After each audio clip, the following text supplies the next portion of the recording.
We're live from New Delhi. You're watching the India News, India's voice to the world. I'm Lipakshi Khurana. Coming up in the next hour.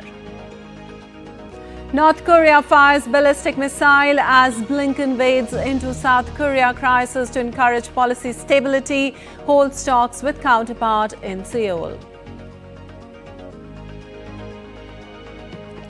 President Biden slams Trump for his plans to do away with birthright citizenship as he signs a social security bill, says the U.S. Capitol riot should not be rewritten, forgotten.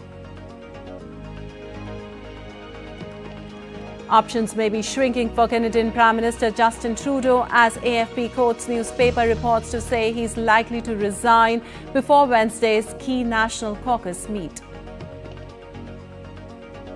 7 U.S. states declare state of emergency as huge winter storm batters millions, thousands of flights delayed or cancelled, many roads cut and schools shut. And in sports, Amad Diallo goal earns draw as Manchester United hold leaders Liverpool in Premier League.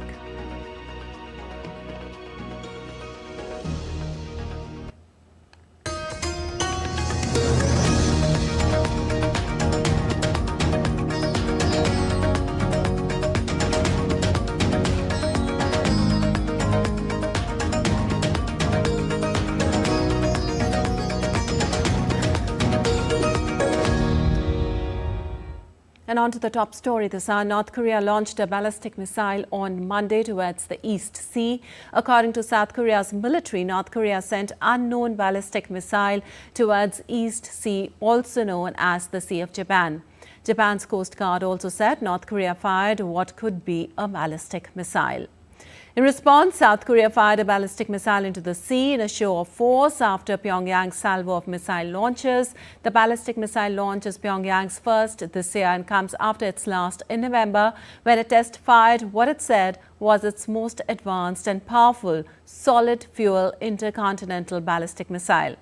The missile launch, the first in around 2 months, coincided with U.S. Secretary of State Antony Blinken's visit to Seoul and during a period of political hiatus in South Korea. Well, Pyongyang's first missile launch in 2 months comes as U.S. Secretary of State Antony Blinken arrived in Seoul early on Monday for talks with several government officials, including acting President Choi Sang-mok. Blinken, who was on a three-nation visit to South Korea, Japan and France, met his counterparts Cho Tae-yul. The two leaders will later hold a joint news conference. Blinken will also meet with senior South Korean government officials to reaffirm the U.S.-South Korea alliance.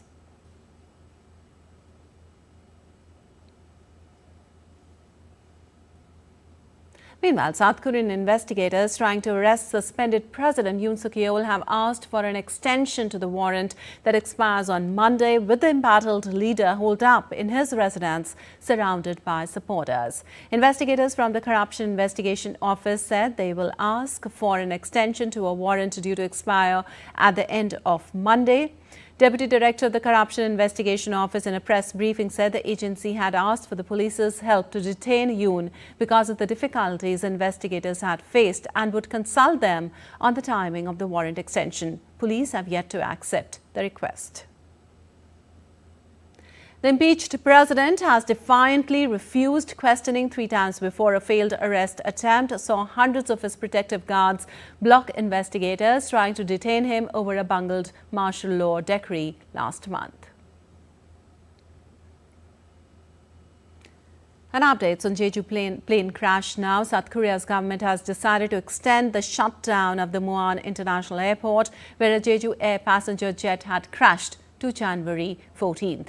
South Korean police raided the offices of Jeju Air and the operator of Muan International Airport on January 2nd as they stepped up their probe into the fatal crash of a Boeing 737-800 that killed 179 people on board.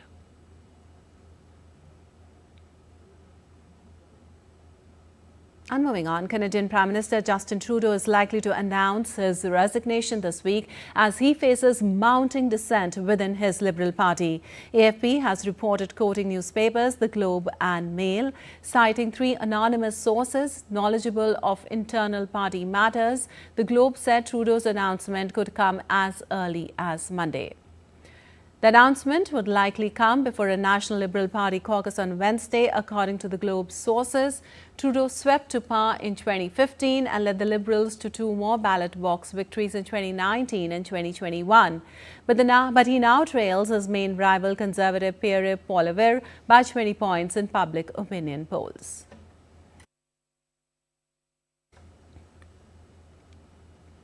And US President Joe Biden on Sunday signed a measure into law that boosts Social Security retirement payments to some retirees who draw public pensions, such as former police officers and firefighters.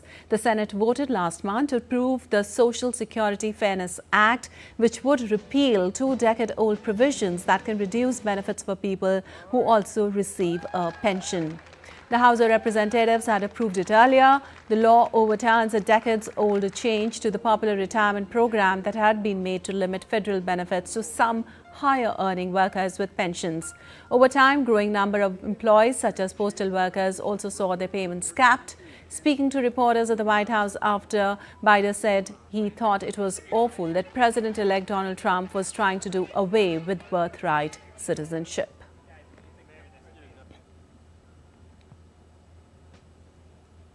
And the idea we're going to change the constitutional birthright. If you're born in the country, you're not a citizen. What's going on? Meanwhile, President Biden implored Americans not to forget the January 6, 2021 attack on the U.S. Capitol, saying the country has a collective obligation to remember the events of that day. Writing in an op-ed published on Sunday, President Biden said Americans should not let the history of what happened be rewritten or even erased. We gather to certify the results of a free and fair presidential election and ensure a peaceful transfer of power. It's a day that most of our history we took for granted, the 6th, but I hope we never take it for granted again. 4 years ago, January 6th, this Capitol was attacked by a violent mob. Never forget them, they're guarding you. Give them the respect and support they deserve, but it's also due to the members of the House and Senate who, even in the face of these threats, in the threats of their life, courageously fulfill their duty to the Constitution. And DD India's Shubhendu Ghosh joins us from Delhi for more on this. Well, Shubhendu, Biden urged to not let January 6th be rewritten. What are the highlights of Biden's one of the last speeches as a president? That's right, Lepakshi. January 6th is an important date in American history. Particularly, historically, this is the date when the new president is formally certified by the House of Congress. But it's also important given what happened exactly about 4 years ago when the first of its kind insurrection took place at the Capitol Hill, when the result was being declared and Donald Trump did not get the result that he was looking for. Biden had won the election, and we saw the manner in which the violent mobs had attacked the Capitol and that tried to block the declaration of the name of the new president. So in that sense, we have to see that is the context in which we must look at President Biden's comments in both his op-ed as well as the address that he delivered to the reception of the new Democrat leaders who have been elected to the House. It's an important moment of transition. President Biden trying to juxtapose the manner in which his party, his administration is ensuring a very peaceful transition of power as opposed to what he was given when he had become president 4 years ago. So in that sense, trying to juxtapose the values of the two leaders and the two parties. He also called upon the new Democrat leaders to adhere to the values that the Constitution enshrines and glorifies, including values of peaceful transition that he particularly focused on. He also spoke about important role that America today presents in the larger geopolitics. He reference to the Ukraine conflict as well. We know that incoming President-elect Donald Trump has a different view on these conflicts. He would want to take America out of these conflicts as soon as he can. President Biden's view was that America as a power represents far bigger than the country itself. For the values that it represents, it must try and uphold all over the world. So in that sense, one of his last messages really as president, trying to uphold the values he said he lived by throughout his political career. Absolutely, Shubhendu. And also, as you said, an important moment of transition. Shubhendu, explain it for our viewers as to what does Social Security Fairness Act entail and who will it actually impact? Right. So this is one of the final important legislations that President Biden has put his signatures to. We know in about a fortnight, new leadership, President-elect Donald Trump will take charge. Now, the Social Security expansion is an important legislation from the perspective of the manner in which America fashions itself as a capitalist economy of individual and organizational wealth creators. We don't often see America talking about a welfare state model where the state ensures that once you retire, the state takes care of you. In that sense, it's a landmark legislation in about 2 decades, is what President Biden says.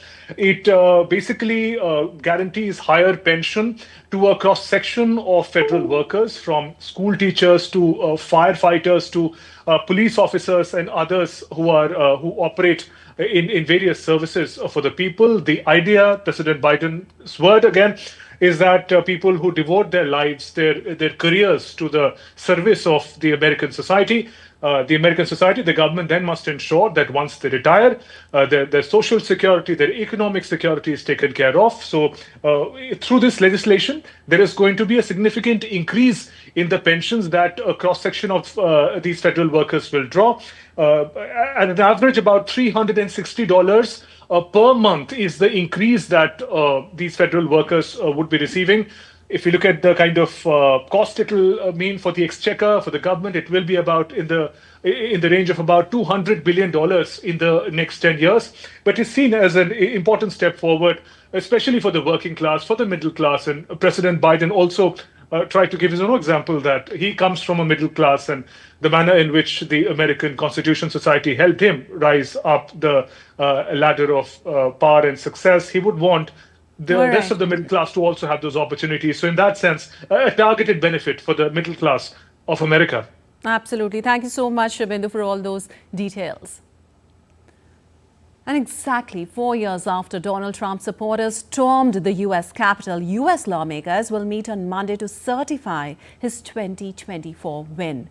After Monday's certification, a 2-week-long countdown will begin for Trump's inauguration on January 20th, when he will be inaugurated as U.S. president for the second term.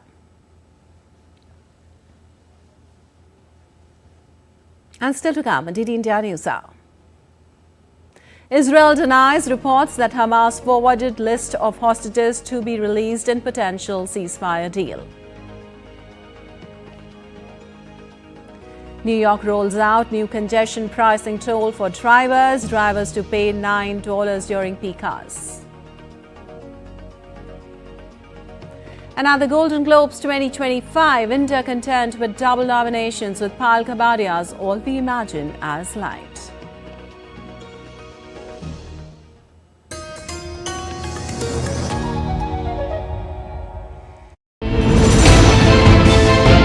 Geopolitics and trade deals.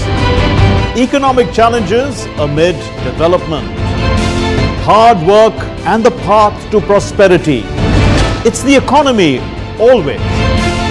Between walkers, money is what money does and says. Supply creates its own demand. Between the bulls pulls and bears tears. When supply chains globalization and India rises to the podium. We'll get you centered with the Economic Brief at 8 p.m. every Thursday on DD India.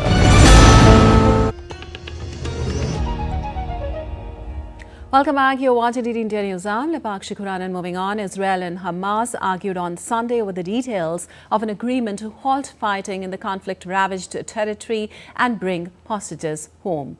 Hamas said it has approved a list of 34 Israeli hostages to be exchanged in a possible ceasefire deal. The Office of Prime Minister Benjamin Netanyahu, however, has put out a statement saying, contrary to what was claimed, Hamas has yet to provide a list of hostages. This comes just days after indirect negotiations for a ceasefire for hostages deal resumed in Doha, talks that have so far shown few signs of progress.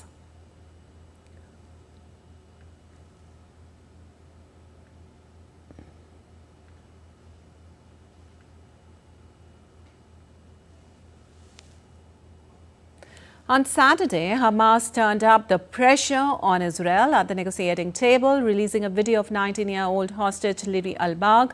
A renewed push is underway to reach a ceasefire in the 15-month conflict before U.S. President-elect Donald Trump takes office on January 20th. Israeli negotiators were dispatched on Friday to resume talks in Doha, brokered by Qatari and Egyptian mediators, and U.S. President Joe Biden's administration, which is helping to mediate, has urged Hamas to agree to a deal. And the new leader of Austria's Conservatives said they are ready to enter into negotiations with the far-right Freedom Party to form a new government after coalition talks with the Social Democrats and Liberals broke down. At a leadership meeting of the Conservatives on Sunday, Christian Stocker was chosen as interim party leader.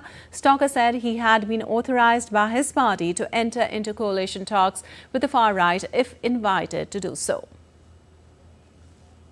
Wahrscheinlich auch die Worte des Bundespräsidenten. I expressly welcome the federal president's decision to meet the leader of the party with the most votes in Hofburg and to have a discussion because, as our federal chancellor has emphasized several times in the past, I also expect that the chairman of the party with the most votes will be entrusted with the formation of a future federal government. If we are invited to these talks, then we will accept the invitation. Mit der Bildung einer zukünftigen. Well, Conservative Chancellor Karl Nehammer on Saturday broke off talks to form a government without the FPOE, which had won national elections in September for the first time. After attempts to form a coalition without the FPO fell apart, Nehammer stepped down on Saturday. In the wake of the collapse, Nehammer said he would step down as Chancellor and party chairman of the People's Party in the coming days to enable an orderly transition. He's held both posts since late 2021. And meanwhile, Austrian President Alexander Van der Bellen has announced that he would meet with far-right Freedom Party leader Herbert Kickl on Monday. After efforts to form a coalition without the FPO collapsed and Conservative Chancellor Karl Nehammer resigned, he stated that voices within the Conservative People's Party, which had previously ruled out cooperation with an FPO under Herbert Kickl, have become much quieter. This in turn suggests that a new path may be opening up that did not exist before. And as the Russia-Ukraine conflict continues, Russia on Sunday said that Ukraine had launched a counter-attack in the western border region of Kursk, where Kyiv's forces began a shock ground offensive last August. The assault comes at a critical juncture in the nearly 3-year conflict, with both sides seeking to strengthen their negotiating hand ahead of U.S. President-elect Donald Trump's return to the White House on January 20th. The Ukrainian army did not comment on the operation, simply saying in its daily report that fighting was underway in the Kursk region without elaborating. As per Moscow, Ukraine used 2 tanks, a dozen armored vehicles and a demolition unit in the assault, which was directed towards the village of Berdin. Meanwhile, the International Atomic Energy Agency on Sunday reported hearing loud blasts near Ukraine's Zaporizhzhia nuclear power plant, coinciding with reports of a drone attack on the plant's training center. The agency has not yet been able to confirm any impact. Meanwhile, Ukrainian President Volodymyr Zelensky expressed optimism in an interview published on Sunday that strong incoming U.S. President Donald Trump will be able to force Russia into peace talks and end the war in Ukraine. In a 3-hour discussion with U.S. podcaster Lex Fridman, Zelensky said the Republican president-elect will be vital to guaranteeing Ukraine's security, opening the way for a negotiated settlement, also backed by European nations. Meanwhile, in the same podcast, the Ukrainian president added that security guarantees for Kyiv to end Russia's war would only be effective if the United States provides them, and he hoped to meet U.S. President-elect Donald Trump soon after his inauguration. And George Rodriguez was re-elected as president of Venezuela's National Assembly on Sunday during the opening session of the 2025 legislative period. This is the 5th consecutive year that Rodriguez will lead the Chavista Majority Assembly. In a swearing-in ceremony, Rodriguez vowed to defeat extremism and those who threaten the right to live free, sovereign and independent forever. Current Venezuelan leader Nicolas Maduro is expected to be sworn in once again as president for the 2025-2030 term before the Venezuelan National Assembly on January 10th. Meanwhile, Venezuelan opposition politician Edmundo Gonzalez Urrutia sends a message to the country's army in a video posted on social media saying that he must assume the role of commander-in-chief on January 10th, the date when Nicolas Maduro is set to be sworn in. Promovida por Hugo Chávez Frías.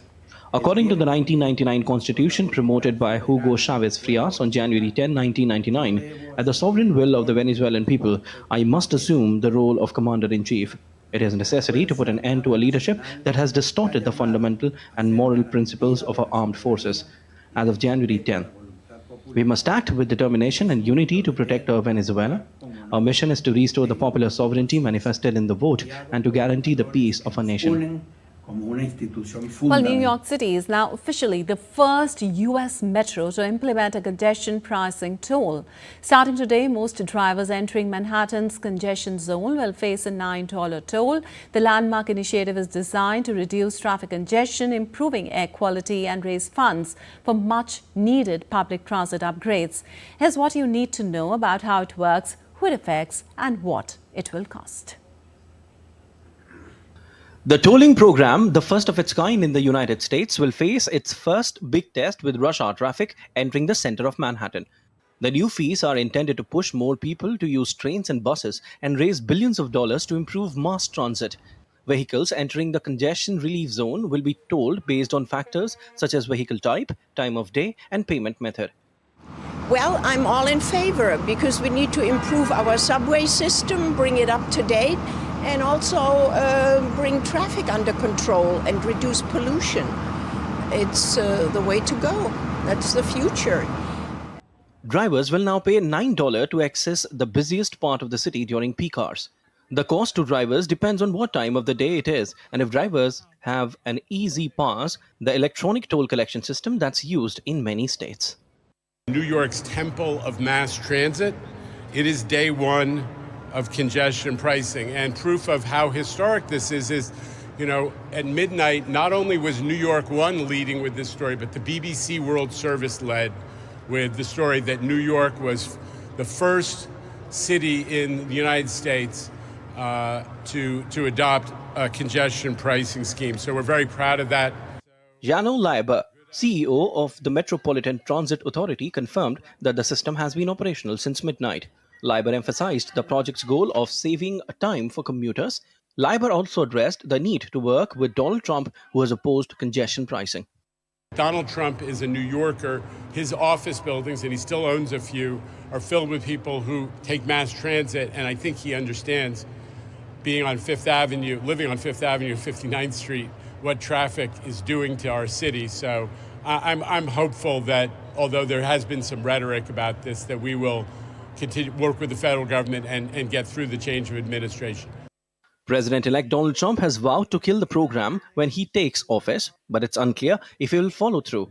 The plan had stalled during his first term while it waited on a federal environmental review. The program survived multiple lawsuits aimed at blocking it, including a last-ditch effort by the state of New Jersey to obtain a temporary injunction. Other big cities around the world, including London and Stockholm, have similar congestion pricing schemes. But a first of its kind in the United States, the toll aims to reduce gridlock in the densely packed area while raising funds to improve the city's struggling public transit system. Bureau Report, TT India. Well, U.S. Secretary of State Antony Blinken will meet his European counterparts on Thursday in Rome on Syria as the West looks to engage the new Syrian leadership. U.S. State Department in a statement said that Blinken will meet with European counterparts to advocate for a peaceful, inclusive, Syrian-led and Syrian-owned political transition. The State Department, however, did not specify the participants. Blinken, who's on a visit to South Korea, Japan and France, will later join President Joe Biden as he pays a farewell visit to Rome that includes an audience with Pope Francis. Earlier, senior U.S. diplomat Barbara Leaf met new Syrian leader Ahmed al-Shara last month and said that the United States was lifting a bounty that has been on its head. And on to some weather news now. More than 60 million Americans are under winter weather alerts as a huge winter storm is forecast to bring the heaviest snowfall and coldest temperatures in over a decade. DD India's Kajal reports for more. A winter storm swept across a dozen states in the US on Sunday, blanketing vast regions with snow, coating roads in ice and plunging temperatures to freezing levels. The storm caused travel and work disruptions from Kansas City to Washington as it advanced eastward. The US National Weather Service issued winter storm warnings for around a dozen states. It has predicted 4 to 8 inches of snowfall in the Kansas City, with limited visibility and winds of up to 40 mph. More than 60 million people faced weather alerts, leading to nearly 2,200 flight cancellations and over 25,000 delays. A state of emergency has been declared in Kentucky, Virginia, Kansas, Arkansas, and Missouri. The storm will move offshore by Monday night with bone-chilling Arctic air behind it. The daytime temperatures on Monday and Tuesday are predicted to be 10 to 20 degrees Fahrenheit below average from the Great Plains to the East Coast. Meanwhile, heavy snowfall caused an avalanche in Utah. The dramatic visuals captured the cascading avalanche down the snow-covered mountain. The scene was viewed from inside a car parked on a remote icy mountain road. Snow and ice forced the grounding of dozens of flights in Europe on Sunday, disrupting the end of the busy New Year holiday travel season. Airports in the northwestern cities of Manchester and Liverpool reopened Sunday after heavy snow across large parts of England forced runway closures. Snow and black ice also forced the cancellation of dozens of flights at Frankfurt Airport, Amsterdam's Schiphol Airport, and Prague's Václav Havel Airport. Kajal's report for DD India. And moving on, Hollywood's best and brightest from film and television arrived at the Beverly Hills in California for the Golden Globes. Hollywood's awards season heats up at the Golden Globes with surreal narco-thriller musical Emilia Perez about a Mexican drug lord who transitions to life as a woman leading the charge. Narco-thriller musical Emilia Perez has won its first Golden Globe, with Zoe Saldana taking the award for Best Supporting Actress. Jacques Audiard's genre-defying film earned 10 nominations, the most ever for a musical or comedy film, including for star transgender actress Carla Sofia Gascon, who plays the title character, as well as co-stars Selena Gomez and Zoe Saldana.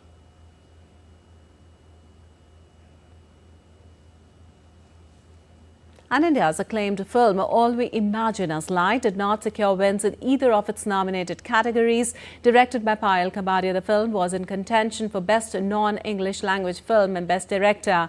Payal Kabadia, who made history as the first Indian director to be nominated for a Golden Globe, also missed out on the Best Director award. The category was won by Brady Corbett for his film The Brutalist.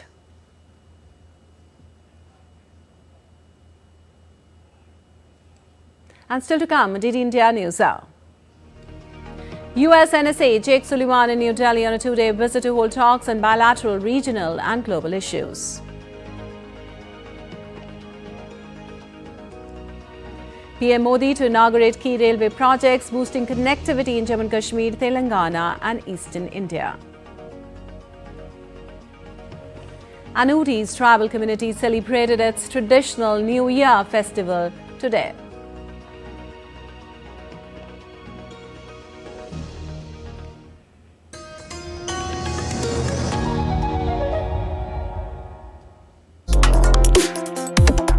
Complex issues, hidden agendas, twists and turns, strategic games. We think all dots are linked. We just need to connect them. Join me every week as I connect the dots to unravel hidden designs in statecraft, mysteries, and decode issues that matter to you. Watch Connecting the Dots with me at these times on DD India.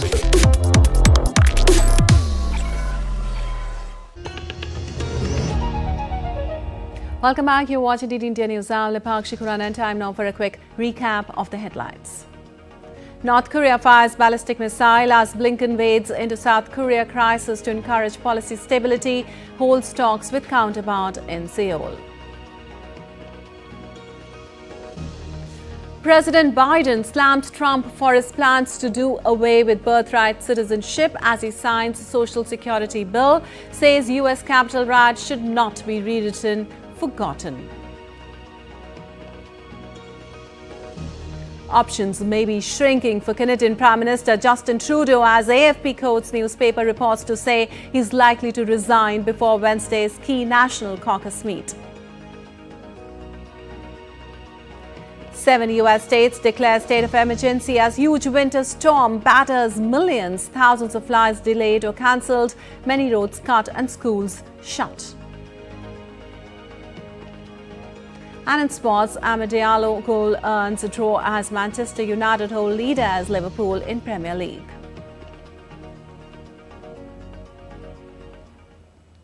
While moving on, U.S. National Security Advisor Jake Sullivan is in New Delhi on a 2-day visit. According to the White House, the U.S. NSA will hold talks with his counterpart Ajit Doval in New Delhi. The discussions are likely to cover a wide range of bilateral, regional and global issues, along with finalizing ongoing initiatives as the Joe Biden administration concludes its tenure. The U.S.'s NSA also met India's External Affairs Minister S. Jaishankar. Sullivan will visit the Indian Institute of Technology, Delhi later today, where he will meet with young Indian entrepreneurs and deliver remarks on the United States and India building a shared future.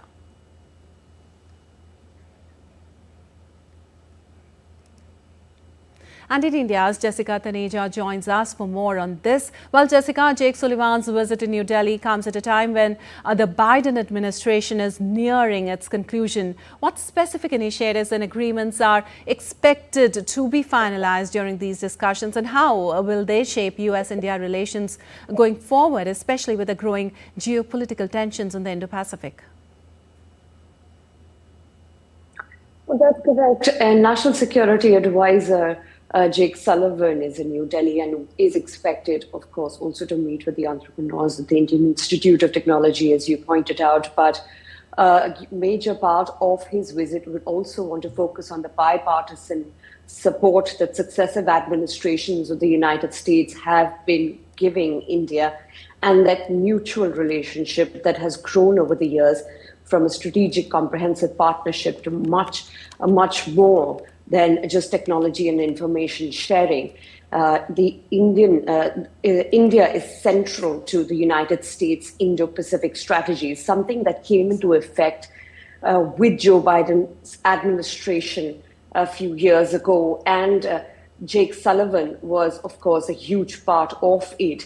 And in terms of Biden aides who helped deliver that strategy for Asia in particular, not just limiting it to China India as a bulwark against China, but also creating space to coexist and having policies in place that would advance the use of technologies and to try and equip as much as it can to the global south as well. And India is central to that entire picture of what the United States had envisioned moving forward, and as the role that India would play in the Indo-Pacific. Now, that said, India is also in various partnerships with the United States, particularly in the initiative of critical and emerging technologies, where we've seen cooperation in the fields of artificial intelligence, quantum technology, semiconductors. So, of course, America has been a consistent partner so far, and the relationship keeps growing. Not to forget, that it is also one of the countries where India does not have a trade deficit at this point, while it does reach, it does sort of alter here and there, but the trade, of course, also remains very stable at this point with the United States of America. And with the Trump administration now coming in, when Donald Trump's swearing in takes place on January 20th, we can expect some, moments of, instability, as some would call it, in terms of where do we go on the ideas of tariffs and the talks about, the H-1B visas that has been, doing the rounds for a very long time with a lot of discourse around it. But this visit would only, at this point, attempt to talk about the initiatives taken under Biden administration, and of course, further look to enhance technology cooperation. For example, looking at what the jet engine deal from from the GE General Electric would sort of put us on the map or the trajectory moving forward, Lipakshi. All right. Thank you so much, Jessica, for all those details. And moving on, India's Prime Minister Narendra Modi will inaugurate and lay the foundation stone of various railway projects on Monday through a video link. In a significant move to further boost connectivity in Jammu and Kashmir, PM Modi will inaugurate the new Jammu Railway Division. PM Modi will also inaugurate the Charlapalli new terminal station in Telangana. Along with this, he will lay the foundation stone of Rayagad Railway Division building of East Coast Railway to improve connectivity in Odisha, Andhra Pradesh and nearby areas, leading to overall socio-economic development of the region. And moving on to some weather news, as northern India is gripped by the cold wave, rain lashed parts of the national capital Delhi on Monday morning. The Indian Meteorological Department has predicted light to moderate rainfall accompanied with thunderstorm along with dense fog till the 9th of January. DD India correspondent Siddharth Bharadwaj gets us more on this. Delhi woke up to a foggy morning with temperatures recorded around 11.4 degrees Celsius. The weather department has predicted light to moderate rainfall for the day. Also, the biting cold has somewhat impacted the flight and train operations. Along with that, the Graded Response Action Plan 3, which is also known as GRAP 3, is rolled back because of some improvement in the air quality. However, the air quality also remains in the very poor category, which is somewhere around 301 to 400. A good air quality is considered between 0 to 50. As far as GRAP 3 is concerned, then it implements a ban on non-essential construction and demolition along with other things as well. So one thing is for sure, that some extra jackets are likely to come out along with some umbrellas. All right. With camera person Aniket, this is Siddharth Bharadwaj reporting for DD India in New Delhi. All right, the weather in North Indian state of Himachal Pradesh is also set to change from Monday onwards. The State Meteorological Department has issued an orange alert of heavy snowfall till 7th of January. Meanwhile, Rohtang, Shinkula and Baralacha have received fresh snowfall. Our correspondent Muskan Chaudhary gets us more on this. After a week of heatwave-like situation, Himachal Pradesh weather is finally going to take a turn from today onwards. According to the State Meteorological Department, an orange alert has been issued of heavy rainfall and snowfall in 7 districts, which include Kangra, Shimla, Chamba, Kullu, Lahaul Spiti, Kinnaur and Mandi. And the weather is going to remain the same till 7 January. However, after 8 January, the weather is supposed to be cleared. But if I talk about Shimla, the weather and its mountain are clearly very dry right now, which is supposed to be covered in snow sheet soon. With camera person Rishipal, Muskan Chaudhary, DD India. And the Kashmir Valley experienced a fresh snowfall on Sunday, while the dense fog early in the day hit air traffic, leaving all flights at the Srinagar International Airport cancelled.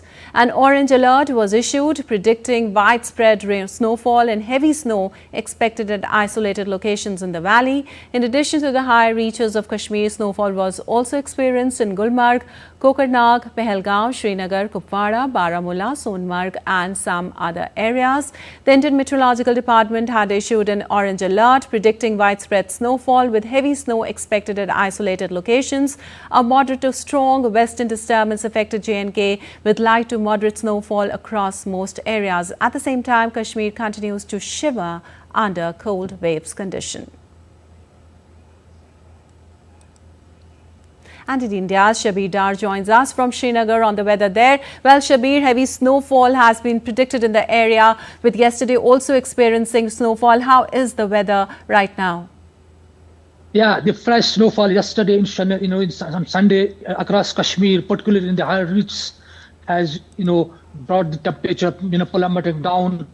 So this has definitely disrupted the normal life, because the national highway which connects Kashmir to the rest of the country is closed since yesterday because of the heavy snowfall at places between Kazigod and Ramban. So definitely this snowfall on the one hand has disrupted the life, but on the other side it is a good omen for not only for the agricultural and horticultural season ahead, but the tourists who are stationed in Kashmir, particularly in Gulmarg and Pahalgam, are enjoying the white carpet in Kashmir. Because remember, a lot of tourists are already here. The Gulmarg and Pahalgam are jam-packed. The hoteliers there are making a good fortune this winter owing to the heavy snowfall and good rush of tourists.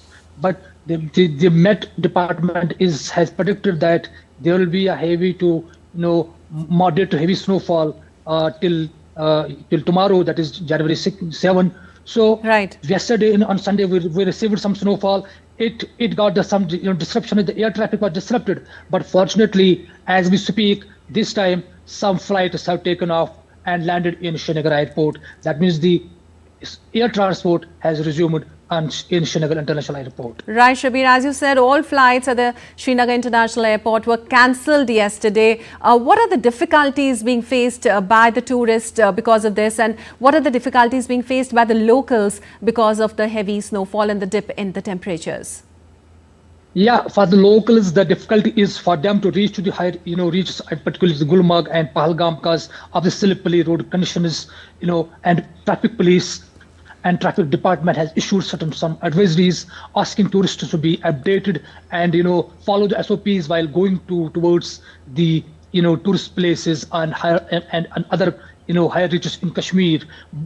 For the locals, it is a difficult winter this time around, because we are seeing this harsh winter after 50 years in Kashmir, and people are coping up with this wintry chill and icy conditions, owing to the fact that most of the water supply lines are freezed and power generation is at slow, which essentially means that people are getting less power supply this winter. So they are coping this winter by going to the traditional ways of heating themselves, keeping themselves hot, be the kangri or the traditional hammams, which keep the rooms warm, but that it is sort of that it is wood and other traditional ways to do that. So this is definitely a difficult winter, but people are coping up, and authorities at the same time are ensuring that essentials are being supplied to the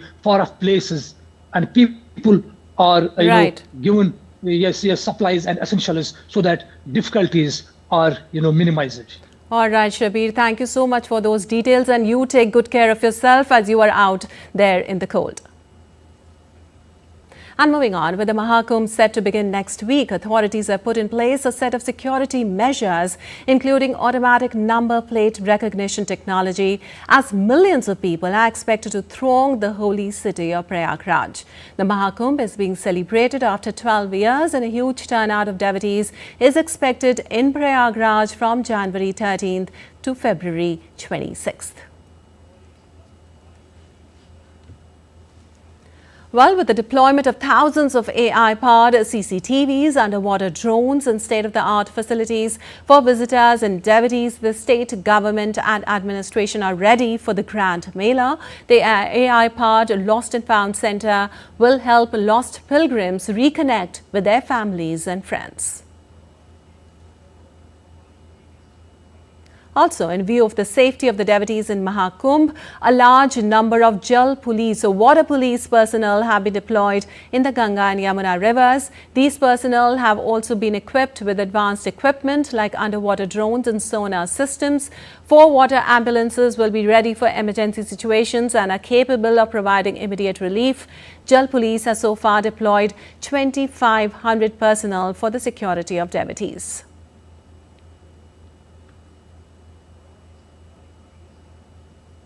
Meanwhile, Ganga Aarti was performed by women at the Sangam on Sunday, captured through stunning drone visuals. The Mahakumbh Mela is the world's largest public gathering and collective act of faith. The Mahakumbh is being celebrated after every 12 years, and a huge turnout of devotees is expected to attend the Kumbh Mela.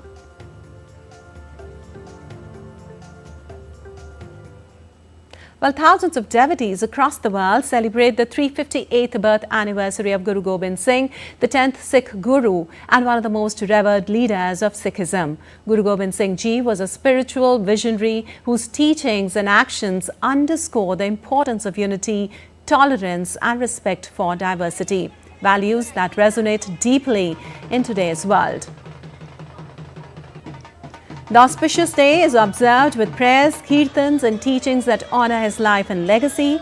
Sikh communities worldwide come together to celebrate his unwavering commitment to equality, courage and devotion to humanity.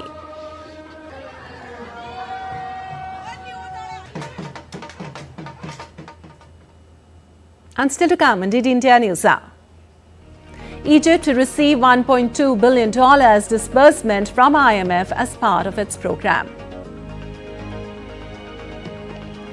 Third consecutive French Super Cup title for Paris Saint-Germain. And China's ice city of Harbin kicks off record-breaking ice and snow festival with fireworks, stunning sculptures and thrilling ice slides.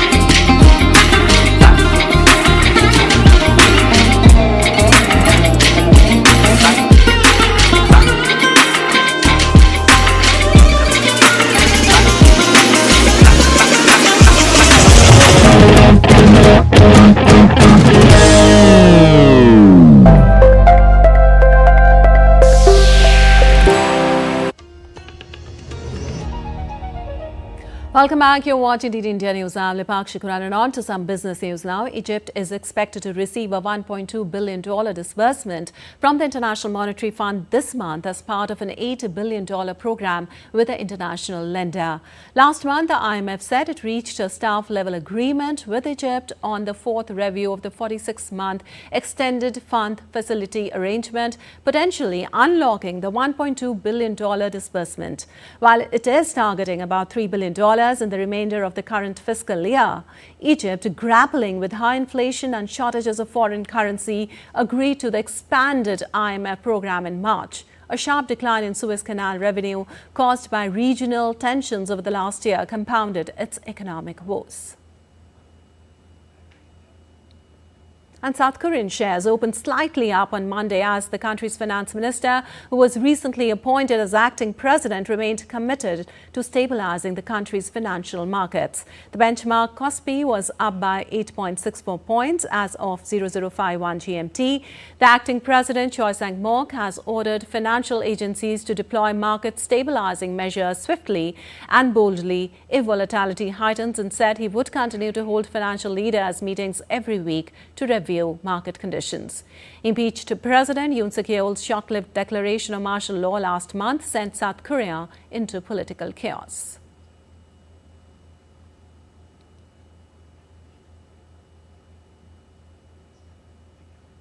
And Japan shares opened slightly low on Monday in the first trading session of 2025 after U.S. President Joe Biden blocked Nippon Steel's proposed $14.9 billion acquisition of U.S. Steel.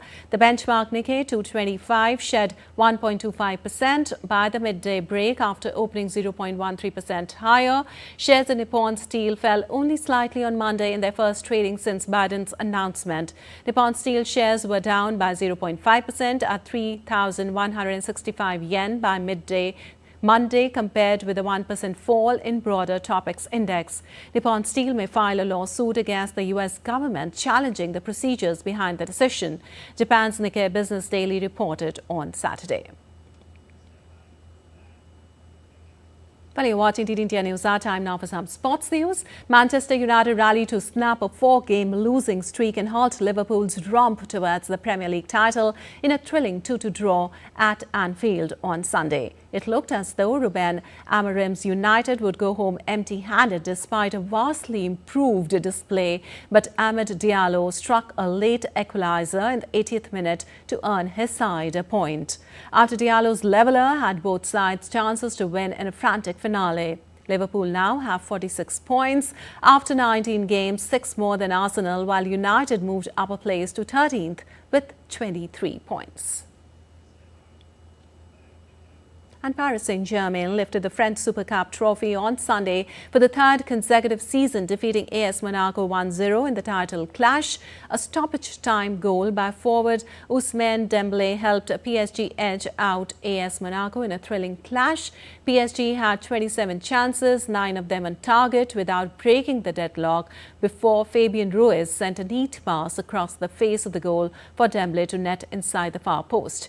PSG faced last season's Ligue 1 runners-up Monaco after the Parisians had won both the league and the French Cup. On to Hockey India League now. The Tamil Nadu Dragons notch up a 2-0 win over the UP Rudras at the Birsa Munda Hockey Stadium in Rourkela on Sunday.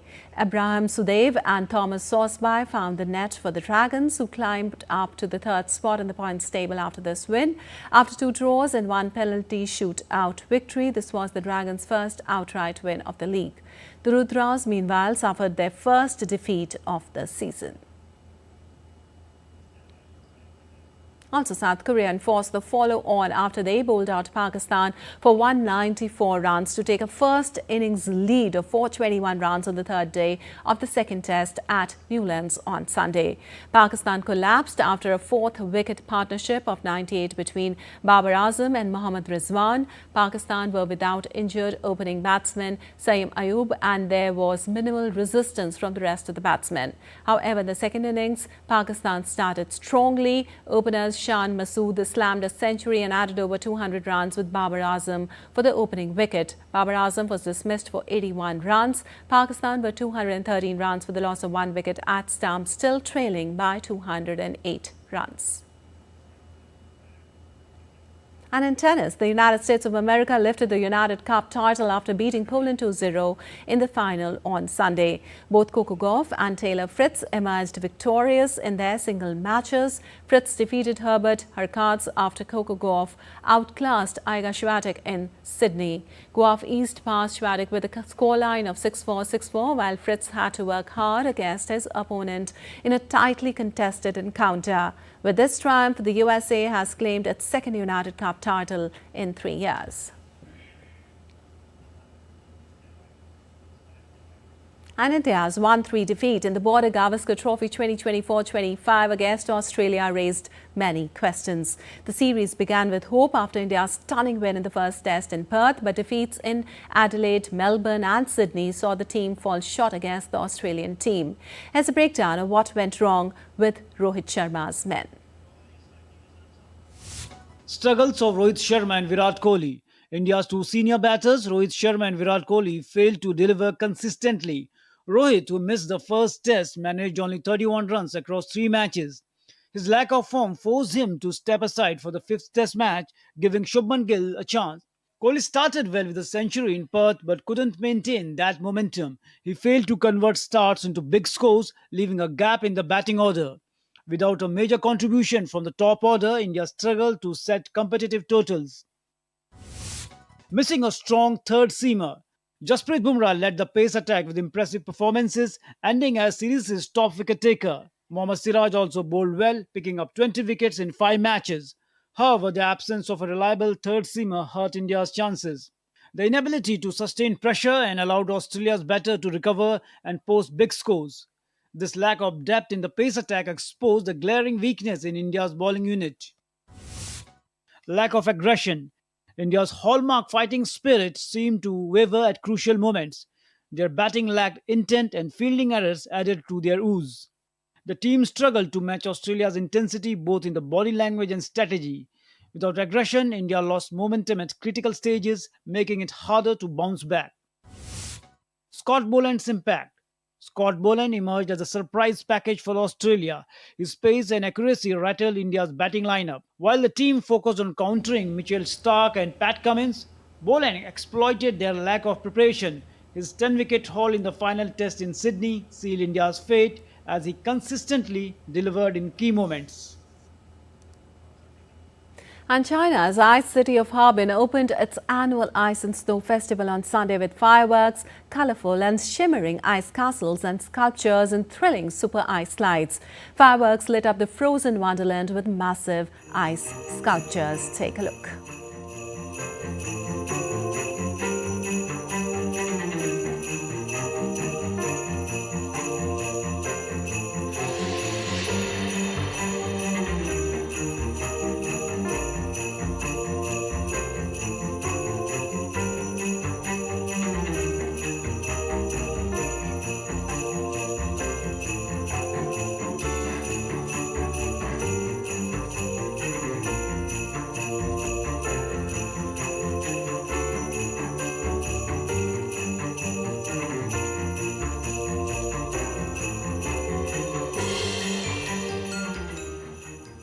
All right, that's all for this edition of DD India News Hour, but let us know your thoughts on the news of the day. For those on the go, you can get all the latest news and updates from India across the world on the DD India mobile app. The app is available on both Android and iOS platforms. Scan the QR code on the screen to download now. Well, we'll be back with more news as it breaks here on DD India. I'm Lipakshi Khurana from all of us here in Delhi. Thanks for watching DD India News Hour.